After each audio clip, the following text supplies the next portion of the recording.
Hello? Hello po. Alang hina, hindi pwede yan. Ay, puta po. Cannot be, cannot be.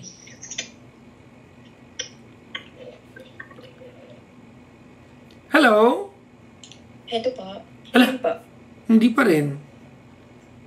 Oh my God. Oh my Hello God. po. Ayan.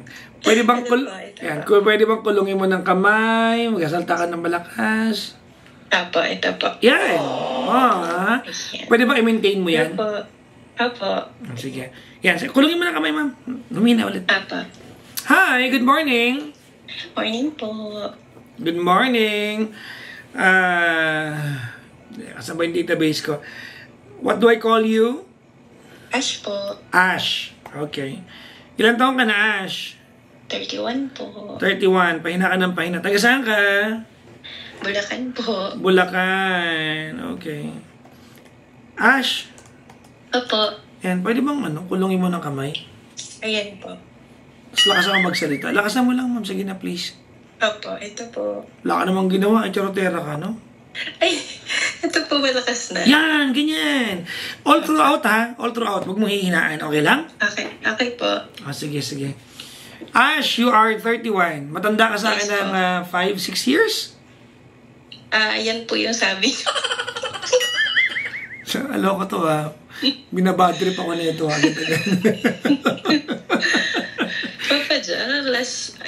Papa Jackson, elementary pa lang ata. Anak ng pusa talaga. Ay, talaga naman. No. Binastos po ba? Sorry. Actually, binastos mo ako doon. Grabe yun, ha? Oh. Yun po. Anyways, anong ginagawa sa buhay ni Ash? Working po. Working. Corporate, opo. Anong work mo? Sa accounting po. Sa accounting. Okay. At, anong lugar ka nag-work? Bulacan din? Hindi po, medyo malayo. Sa Makati.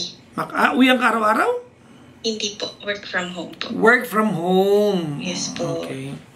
Ano yan? International company? Yes po. Okay. Sige. Ay, naku, hirap palakasan ng boses nitong si Ay, malakas na po. Yan. Ayan po. Sige. Okay. What can I do for you? May asawa ka na ba? Yes po. Masaya ka? Sana po masaya. Siya ba pag-uusapan natin ngayon? Related po sa kanya. Okay, okay. Alright. Tell me. Tell me your story. Ayun po, paano ba? Ayun po, po kasi, parang magsa 7 years na po kami kasal, pero 13 years na po ata kami as boyfriend and girlfriend. So, meron na rin po kaming isang anak. Wait lang po. Gano'ng katagal na kayo mag-asawa? Parang magsi 6 years na po. 6 years. Siapa. Ano yung 13? Boyfriend, girlfriend. So 6 years kayo mag-asawa, pero all in all, 13 years na kayo magkakilala. Apo. So 7 taong kayo Oo naman. 7 taong kayo magjowa, naging mag-asawa na kayo after nun. On the 7th year. Yung anak niyo, ilang taon na? 4 po. Okay. So sa madaling sabi, 1 year mahigit kayo, nagbuntis ka na. Yes po. Na mag-asawa. Pandemic po. Oo, boring nun eh. Walang magawa buhay. Ay, talaga naman. Oo. Nagkilat kayo na nagkilat. Nagkilat kayo na nagkilat. Ano mabasi, sabi nga ni mag-asawa naman kayo eh. Masama dun. Opo. Diba? Ano problema ngayon? Ano work ni Mr.? Po siya, sa sales. Anong binibenta niya? Sasakyan. Okay. Electric car? Parang ano. Okay, Nissan, Mitsubishi, Honda. Pamili na lang doon. Hindi kasi, yung mga bagong kotse, full electric. Pag medyo halo, yan yung mga Nissan, gano'n. Apo, halo-halo. Okay, anyways. Pamili na lang po doon. Ayun po, sa akin po kasi talagang ever since naman po, nag-work na talaga ako. Kag-graduate. Kahit kag-graduate ko po, nag-work na ako. And then, yun na rin naman po yung parang naging ano namin na kahit mag-asawa kami, mag-work po ako. Then, ang ano po kasi, this year, simula kasi parang last year, medyo na ano po ako kasi clinically diagnosed po ako ng depression with anxiety, and this August po na isa po ako dun sa nagko-comment sa inyo na about dun sa panot sa ulo, alopecia. Parang nag-manifest na po lahat ng mga... May alopecia ka? Yes po. Ano nga po sa akin, 4 yung poknat ko. Talaga? Opo. Naku. Ayun po, parang nag-manifest na po kasi sa akin, physically yung mga nangyayari sa brain ko. And then, ngayong August po kasi, na-diagnose ako ng sakit sa dugo. So, ano daw po siya, inborn. Thalassemia po yung tawag sa kanya. Thalassemia? Opo. Okay. Ayun po. So, parang ano nga po nun kasi kaka-promote ko lang nung May. So, nag-iba po ako ng shift. Tapos, ang nangyari po kasi parang naaapektuhan po yung work ko, ganyan. Since ako din po kasi yung parang nag-aasikaso dun sa baby namin kapag pumapasok. So, ako po yung nagpapaligo, gano'n, nag-attend sa school. So, panggabi po kasi ako. Kaya ngayon, nakikinig ako habang nag-work. Habang nagpa-balance sheet ako, ikaw yung pinapakinggan ko. Thank you. Ayun po. Tapos, di 5 po kasi yung out ko, and then mga 9 gano'n, nagigising na ako para ayusin na yung ni baby, ganyan. So, hahatid na siya sa school. And then, parang hindi na po siya kinaya ng katawan ko. So, parang simula po noon, doon nga yung bumagsak yung health ko. Tapos, lagi po akong absent sa office. Tapos, kasi po parang ang problema ko po ngayon, feeling ko po kasi hindi kaya talaga ng expenses namin na ang naisip niya po kasi na magiging namin is ako mag-work pa rin. Tapos siya parang magbe-business po ng parang merchandise, yung sari-sari store, gano'n. Okay. So, titigil siya mag-work as salesperson? Opo, kasi ayun nga po, kapag naman po kasi hindi naman din siya nakakabenta ng sasakyan, parang allowances lang yung nakukuha. Alam ko yan, dati akong ahente. Opo, ganun. Basic lang, at yung basic sobrang baba. Yes po, tama po kayo dyan.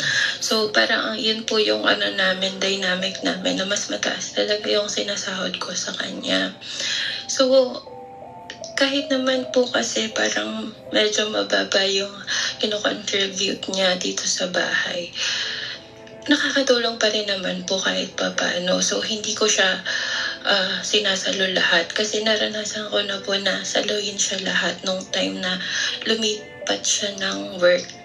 Tapos parang hindi siya nakabenta ng halos 6 months. So, yun, parang tinaningan na siya. Teka lang, 6 months siyang hindi nakabenta? Yes, opo. Ano ba yung gulong ng kotse nila? Square? Bakit? Medyo mahal. Kasi, medyo mahal yung sasakyan nila. So, parang hindi siya ganun kabenta sa mga tao, lalo na parang naggaling sa pandemic. Sabagay, no? Sabagay, pero ako, hindi mo ko inabot 6 months at hindi makabenta. Siguro mga 1 month, meron ako at least 2. Ayun nga po kasi parang hindi naman siya ganun pa kasanay mag-sales noon. So parang mahilig kasi talaga po siya sa mga cars, ganun. So yun lang yung parang edge niya sa iba. So ayun po, naranasan ko nga 6 months na wala talaga, ako talaga lahat. So that time, naggagamot na po ako noon para sa mental health ko. So, kahit po kasi covered naman nung HMO namin yung parang check-up, gano'n, yung gamot sa amin pa rin po. May reimbursement man kami, pero parang up to this amount lang per month. So, ayun po, parang sa akin, since ako po, parang natatakot po ako na baka hindi kasi mag-prosper yung sari-sari store, tapos wala kaming backup. And yung sa akin nga po na parang baka mamaya hindi talaga nakayanin ng katawan ko yung dito sa work. So wala po talaga kaming backup, kami lang talagang dalawa. Kasi ako po, yes, may parents po ako na, pero senior na rin po kasi yung mga parents ko. So isa po talaga ako sa tumutulong since wala po akong kapatid. So, siya rin po yung parents niya. Tumutulong din po siya since senior na din. Tapos may sakit pa po yung parang mother niya. Ganun. So, doon po yung yung away namin ngayon. Nasabi ko sa kanya, sana pag-isipan niya muna. Tapos parang naiinis po kasi siya kapag nagsasabi ako na napapagod na ako, naiihilo na ako. Kasi yung sasakit ko po talagang po siya sa pagkahilo. Minsan nagpa-pass out po ako. Lalo na kapag yung hemoglobin ko po parang nagiging critical. Actually, binabasa ko ngayon yung thalassemia. Kulang ka ng protein sa hemoglobin mo, no? Opo. Yun lang, tapos yun pala yun, no? Oxygen po, opo. Kulang ng oxygen and protein yung dugo mo, no? Opo, tama po. Okay. Binasa ko po Yeah, thank you pa. Hindi kasi, pag hindi ko naiintindihan, gusto kong malaman, no? So, kumbaga, internal to, no? Medyo mahirap yung sakit mo, no? Opo. Balik kasi sa mga edad natin pa, Jack, hindi agad... Ano yun? Ano yung edad nyo? Sa edad namin. Since wala po kasi kami na newborn screening dati. So, hindi po natin agad siya nakikita. Pero kasi swerte na nga ngayon yung mga bata. Sila, required silang makita agad yung mga sakit-sakit. So, yun po din yung isa kong worry. Kasi, kung yun nga po, napapasa po kasi siya. Sa genes, yung sakit. So, ang iniisip talaga? Hereditary siya? Talaga? Oh my God. Opo. Lalo na po na itong mga nakaraan, nagkasakit po yung anak namin. Pinakuwanan siya ng dugo. Yung mga mabababa din. Mababa din yung hemoglobin niya. Ganun ang sabi sa amin. I-monitor. If kapag ganun pa rin by next month, kailangan namin siyang ipa-genotyping yung katulad nun sa akin. Kausay alopecia mo, nagamot na. Hindi pa rin po dyan. Kaya yun po yung nagtanong ako sa inyo dati. Ewan ko kung since marami naman din po nagtatanong about sa alopecia. Eto, kausap mo na ako. Anong tatanong mo? Ayun, kasi parang ang sabi sa akin ng doktor ng tawag doon sa derma, syempre sa HMO lang naman din po namin yun. Si Hema daw po kasi, yung doktor ko sa duo yung magsasabi if pwede akong magpa-injection, yung katulad po nun sa inyo. So, ang po kasi ni Hema, wag daw muna. So, yung sa akin po, topical lang talaga, yung minoxidil. Actually, yung akin din, ay lang, sa first layer lang ng skin din. Ayun po. Yung ganito yan, buhok kasi yan hindi mo pwedeng dayain yan di ba? Kahit nga yung mga transplant ngayon, aantay mong tumubo Opo. So ako, inantay ko siya. Actually, pa 1 taon na nga yata. 8 buwan na to Alopecia ko Opo, ko nga po yun sa journey nyo rin po. Di ba po parang sabi nga ng doktor nyo sa derma, parang medyo lumaki daw po siya. Hindi, lumiit. Lumaki? Yung parang sinukat po, nung last na punta niya ni Lumiit. ni TJ Lumiit siya, Clara. lumiit. Lumaki ba? Kaninong ulo ba yung pinag-uusap? Hindi po dyan. Panoorin niyo po yung vlog. Parang sinukat po ni Doktor. Hindi. Lumiit na siya. Nagtanong din po ako doon sa doktor niyo po. Nagpiyam ka kay Doc Lawrence? Yes po. Tinanong ko kung umaano ng isip po.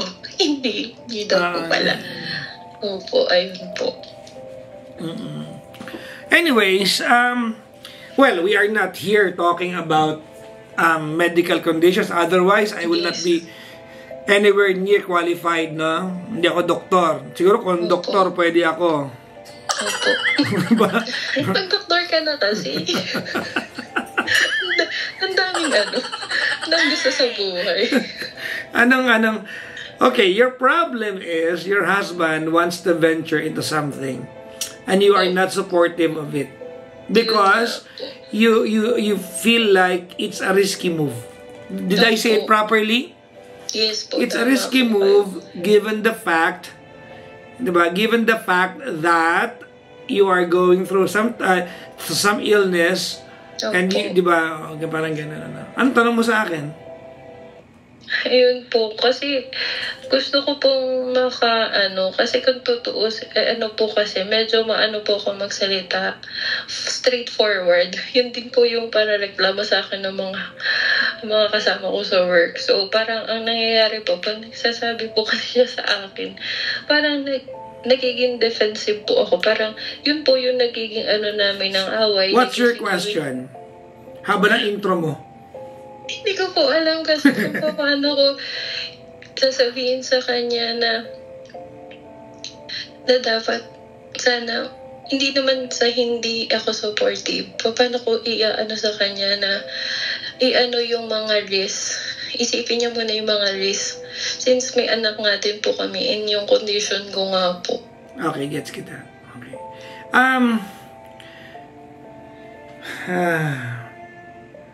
Will you listen to me? Will you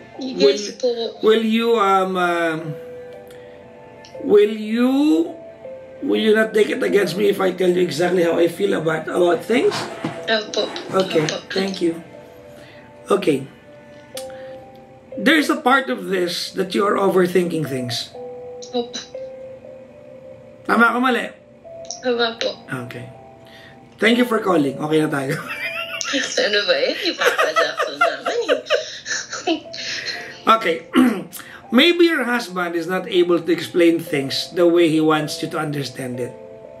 So in my own little capacity of understanding where he's coming from, I'm going to explain it to you from a guy's perspective. Kasi ang lalaki, we are not good with words. Ready? Yes po. Your husband, he's not being selfish when he wants to resign from work and venture into another business. Okay. He was not.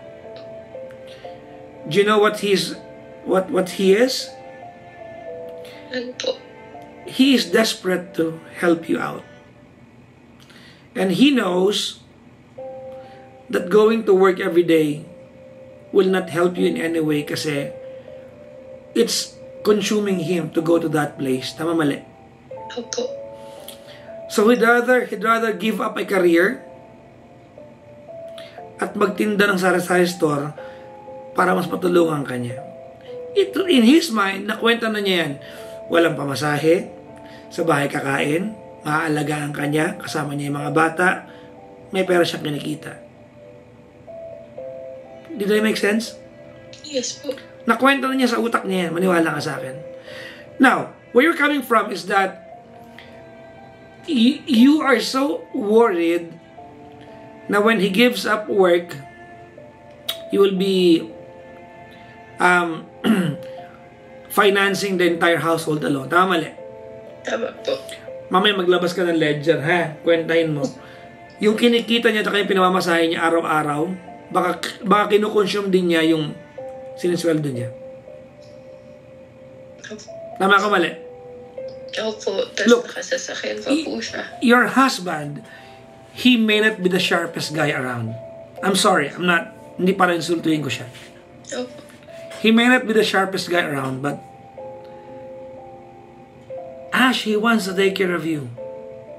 Opo. He wants to be at home to look after you. Why would you take it against him? Lakasan mo, hindi kita marinig. May napare-realize ba ako sa iyo? Opo. Okay. Kasi parang, yun nga po, parang antigas po sa part pala. Lakasan mo, ma'am, hindi kita marinig. Hello? Ayun po. Louder, please. Kulangin mo ng kamay. Sige, kulangin mo. Okay. Po. Yung parang, ngayon ko lang po na, parang hindi ko rin naiisip yung perspective niya. Okay. Na May sasabihin ako yung sa'yo. iniisip niya. Mamaya na yan. May sasabihin ako sa'yo. Opo. Yung sinabi ko sa yung first part is the part where your husband would probably need some cooperation from you. But let me tell you this from a guy's perspective. Ready ka? Opo. Maganda ka ng tissue. Okay. Let's recap. Anong gustong gawin ng mister mo pag nag-resign? Opo. Anong gustong gawin ng mister mo pag nag-resign? Magsasari-sari store. Okay. Natatawa ka na? Because you think this is something that's so menial. Tama? Opo. Your husband will never tell you this, but I will tell you. Opo. When your husband, he goes to work every day, nakapolo, planchado damit, nakakotse mabango. Tama? He's gonna give up good looks, air-conditioned car, para mag-sari-sari store. You know how much pride he's going to lower para maisip niya yan? Hindi ko lang po naiisip. He might not be the sharpest guy around, but he cannot think of all the solutions to be there for you. If he wants escape from you, he'd go to work every single day. But he wants to work at home, kahit magsari-sari store na lang, just to be around you. And here you are overthinking things. Opo.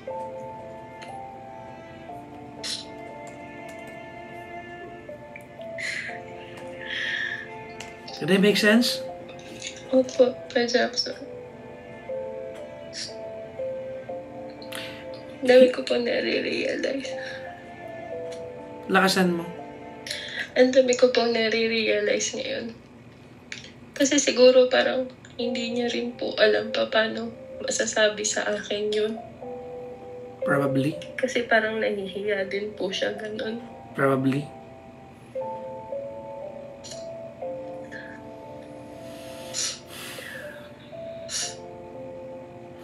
I have a wish for you. Opo. Sana gumaling ka na. Hindi po.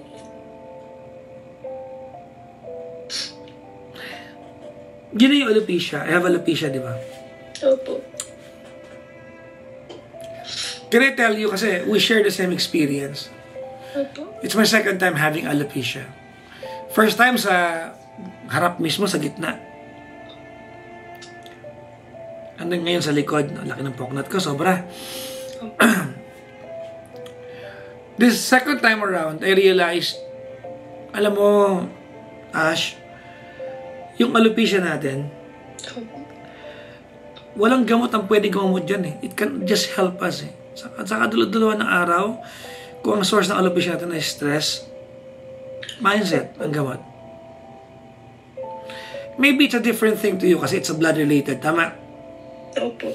But having the right mindset will really help you a lot. Believe me. Opo. Alam mo bang bumili ako ng yung pinapahid sa anit para hindi makita? Yung black. Ako din po. Kasi sa akin, kita-kita po talaga sa banks. Kasi alam mo bang tumigil akong gumamit? Na, Yung black na pinapahid. Alam mo bakit? Bakit po? I just don't wanna feel the disability of having alopecia. So, it does not make me a lesser person kasi may poknat ako sa ulo. And people love me the way that I am. People hate me the way that I am. Nothing to do with my alopecia. Yung nakakahawa yun eh.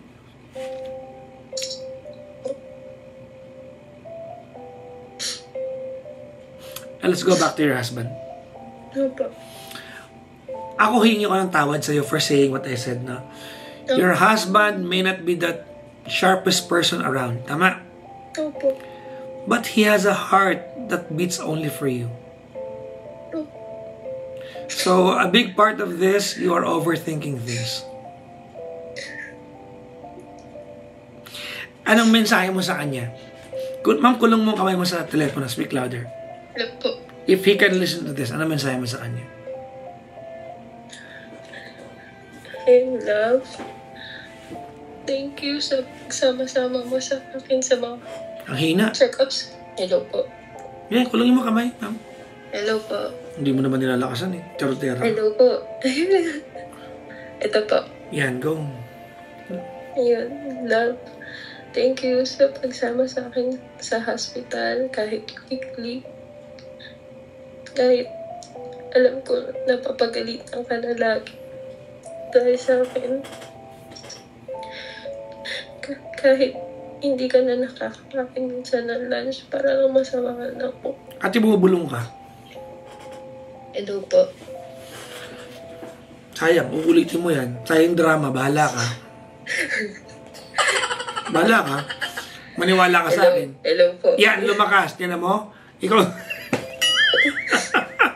Lakasan mo sa yung moment. Sige, sample nga. Test. Dali. Hello, test, mic test. Yan! Okay. Ang ganda nun ha. Sinasamahan ka niya kahit di siya makapag-lunch. Ma'am, I wanna hear that again. Go ahead. Love, thank you sa pagsama sa akin lagi. Hospital, kahit minsan napapagalit. Hindi lang minsan, lagi ka napapagalitan kasi bigla ang hindi ka nakakapasok. Tapos, minsan hindi ka pa nakakakain. Para lang masamahan kami. Sorry, medyo naging matigas ako. Natatakot lang ako dahil gusto ko yung maranasan ng baby natin yung magandang buhay.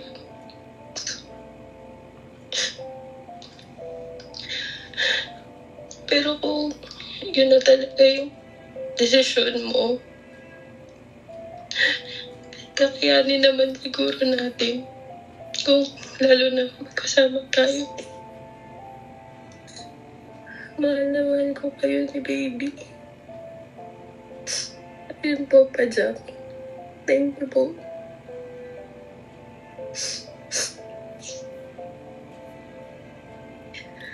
Aww.